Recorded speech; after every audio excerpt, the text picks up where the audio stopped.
Iran का Israel पर बड़ा हमला, 200 से ज्यादा बैलिस्टिक मिसाइल बरसा दिए गए। आसमान मिसाइलों की बारिश से रोशन। आयरन डोम हमला रोकने में नाकाम। हमले से इसराइली नुकसानात की तफसील ताहाल सामने न आई। इसराइली फौज का कहना है मिसाइलों को उर्दन और इसराइल की फिजाई हदूद में रोक लिया गया। ईरान के हमले में किसी शहरी के जख्मी होने की इतलात नहीं मिली। ईरान को हमले के संगीन नताइज भुगतना होंगे। ईरानी हुकाम ने मिसाइलों के 80% टारगेट को कामयाबी से निशाना बनाने का दावा कर दिया। और मीडिया के मुताबिक इसराइली फिजाई दिफा ने शाम की हदूद में भी ईरानी मिसाइल रोके। ईरानी मिसाइल तेल अवीव, हाइफा और मकबूजा बैतुल मकदस की फजा में रोके गए। दर्जनों धमाके सुने गए। इसराइली भर में सायरन गूंज उठे। शहरियों को शेल्टर्स में पनाह लेने की हिदायत। इसराइली काबीना ने भी इमरजेंसी बंकर में पनाह ली। इसराइली जंगी काबीना का हंगामी इजलास भी तलब। लिबनानी इलाकों से इसराइल पर मुतादिद रॉकेट फायर किए गए। उधर इसराइली दारुल हुकूमत तेल अवीव में फायरिंग, 4 अफराद हलाक, 7 जख्मी हो गए। इसराइली पुलिस तर्जुमान के मुताबिक 2 हमलावरों को हलाक कर दिया गया। ईरानी पासदारानी इनकलाब का कहना है कि इसराइल पर हमला हसन नसरुल्लाह और इस्माइल हनिया की शहादत का बदला है। इसराइल ने मिसाइल हमलों का रद्द अमल दिया तो तबाहकुन हमलों के लिए तैयार हो जाए।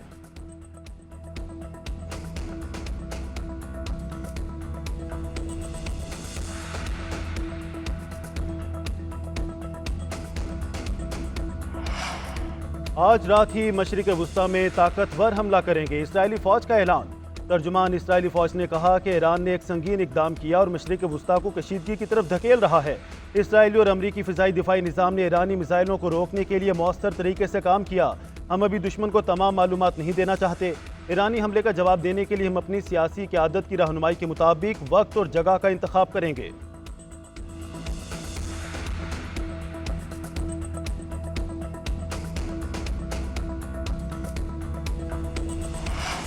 इसराइल पर हमला, अमेरिका ने ईरान को संगीन नताइज की धमकी लगा दी। जो बाइडेन ने कहा कि ईरान को हमले के नताइज भुगतना होंगे। ईरानी हमले पर इसराइली वज़ीर-ए-आज़म से बात करूंगा। अमेरिका इसराइल के दिफा में मदद के लिए तैयार है। इससे पहले तर्जुमान अमरीकी महकमा खारजा मैथ्यू मिलर ने कहा, ईरान को पहले ही बता दिया था हमला किया तो नताइज संगीन होंगे। ईरान मशरिक वुस्ता में दहशत गर्दों को फंडिंग कर रहा है। इसराइल पर 200 मिसाइल फायर किए गए, मजम्मत करते हैं।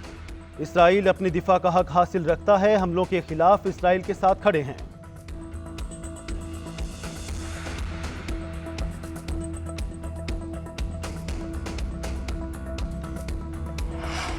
जंग नहीं चाहते लेकिन किसी भी खतरे का सख्ती से जवाब देंगे। ईरानी सदर मसूद पज़ेश्कियान का मौक़िफ़ भी आ गया। उनका कहना था कि ईरान ने सिर्फ सहूनी हुकूमत की जारहियत का फैसला कुन जवाब दिया। इसराइल हमारे तनाज़ात में ना उलझे वरना ऐसे ही जवाब देंगे। ईरान किसी भी खतरे के खिलाफ मजबूती से खड़ा है। ये हमारी ताकत का सिर्फ एक हिस्सा था।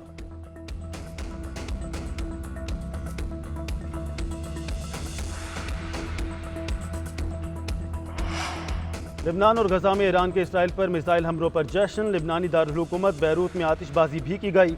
दूसरी जानिब ईरान के मिसाइल हमलों के बाद आलमी मार्केट में तेल की कीमतों में 5% से जायद इजाफा रिकॉर्ड।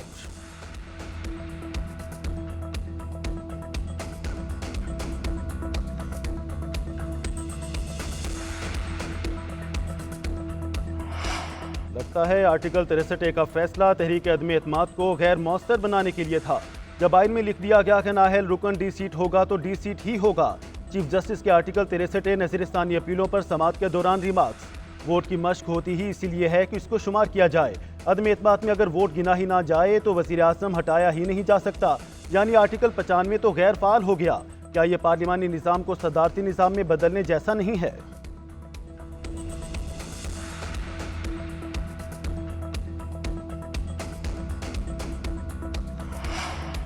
जस्टिस काजी फाइज ईसा और जस्टिस मंसूर अली शाह दोनों मेरे लिए मोहतरम हैं। मुझे कोई मसला नहीं। दोनों जजेस में कोई भी आईनी अदालत में बैठे।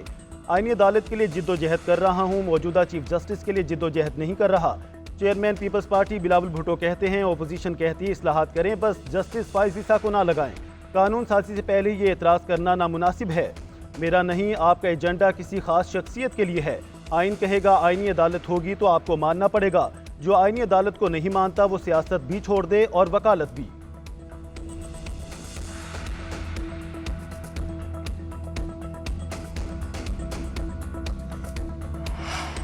हुकूमत की एक बार फिर मौलाना फजल रहमान से ताउन की अपील। वज़ीर दाखिला मोहसिन नकवी की मौलाना फजल रहमान से मुलाकात। आईनी तरामीम पर हुकूमत के साथ बैठने की दरख्वास्त की। आईनी मामलात पर हुकूमती मौक़िफ़ सुनने की अपील। सदर ममलकत का पैगाम भी पहुँचाया। मौलाना ने सोचने के लिए वक्त मांग लिया। आइंदा चंद रोज में दोबारा मुलाकात मुतवक्के है।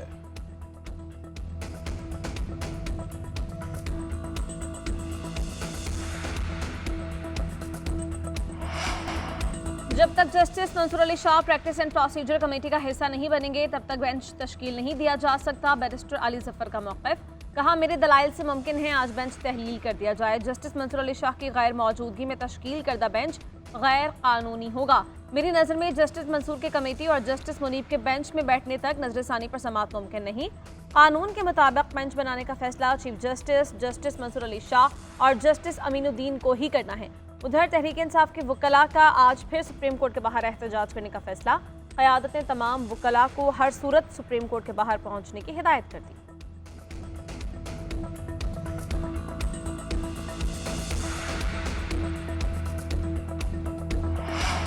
हुकूमत की एक बार फिर मौलाना फजलुर रहमान से ताउन की अपील। वज़ीर दाखिला मोहसिन नकवी की मौलाना फजलुर रहमान से मुलाकात। आईनी तरमीम पर हुकूमत के साथ बैठने की दरख्वास्त। आईनी मामला पर हुकूमती मौक़िफ़ सुनने की अपील। सदर मुमलिकत का पैगाम भी पहुँचाया। मौलाना ने सोचने के लिए वक्त मांग लिया। आइंदा चंद रोज़ में दोबारा मुलाकात भी मुतवक्के है।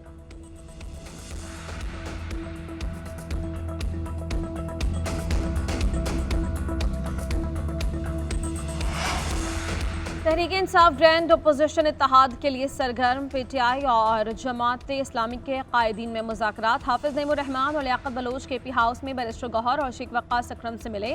आईनी तरामीम पर मुशावरत की गई। हुकूमत के खिलाफ तहरीक पर गुफ्तगू। मुलाकात के बाद मीडिया से मुश्तरका गुफ्तगू। बैरिस्टर गौहर ने कहा कि आईनी तरमीम पर हमारा और जमात इस्लामी का एक ही मौक़िफ़ है। आज़ाद अदलिया के लिए मिलकर काम करेंगे। ज़ाती मफादात के लिए कोई तरमीम नहीं होनी चाहिए। हाफिज नईम ने कहा मुश्तरका मामलात में हमारा एक चलना मुमकिन है। पीटीआई बड़ी जमात है। इलेक्शन में उनके साथ जो हुआ वो अलग दास्तान है। पीटीआई रहनुमाओं की गैर कानूनी गिरफ्तारियों की मजम्मत करते हैं। हमने तहरीक इंसाफ से हमारे 7 अक्टूबर के एहतजाज में शमूलियत की दरख्वास्त की है।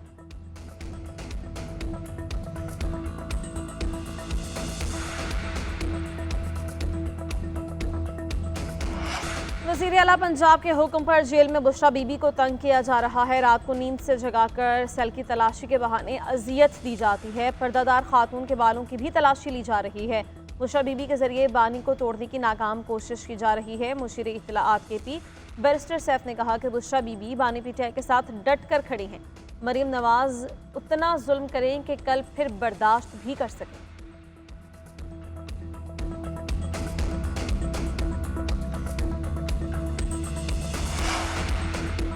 मरीम नवाज के फरिश्तों को भी खबर नहीं कि बुशरा बीबी अडयाला जेल के किस सेल में है। खबरों में रहने के लिए झूठ और सनसनीखेज खबरें बनवाना बुशरा बीबी का पुराना शौक है। वज़ीर इत्तलाआत पंजाब अज़मा बुखारी का बैरिस्टर सैफ के बयान पर रद्द-ए-अमल। कहती हैं बुशरा बीबी को जेल में उनके शौहर की तरह बी क्लास की सहूलियात दी गई हैं। वो अंडे खाएं, मुर्गी या यखनी पिलाओ, मरीम नवाज को कोई परवाह नहीं।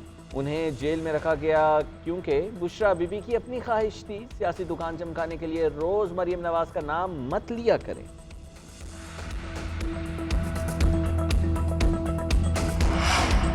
पंजाब हुकूमत ने फैसलाबाद, बहावलपुर, झंग और मियांवाली में दफ़ा 144 नाफिज कर दी। पाबंदी का इतलाक 7 अक्टूबर तक होगा। हर किस्म के सियासी इज्तिमाआत, धरने, जलसे, मुजाहरे और एहतजाज पर पाबंदी आयद।